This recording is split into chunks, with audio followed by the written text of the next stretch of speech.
पद्म पुरस्कार वितरण सोहळा सुरू आहे, थेट जाऊयात।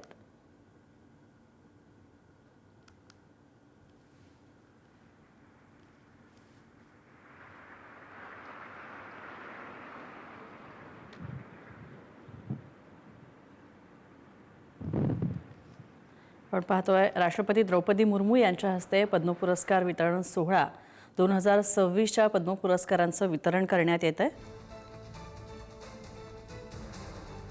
तर विविध क्षेत्रातल्या मान्यवरांना पद्म पुरस्काराचं वितरण करण्यात येत आहे।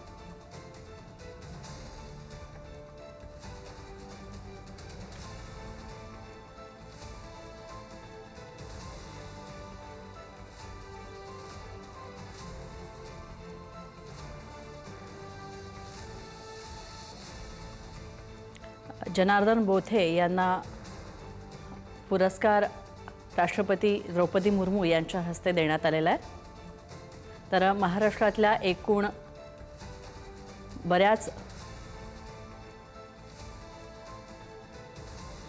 महाराष्ट्रातल्या एकूण 15 जणांना पद्म पुरस्कार जाहीर झालेले आहेत।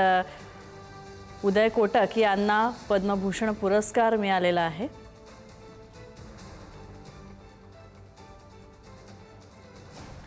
तर सन 2026चे पद्म पुरस्कार राष्ट्रपती द्रौपदी मुर्मू यांच्या हस्ते त्यांचं वितरण करण्यात येत आहे।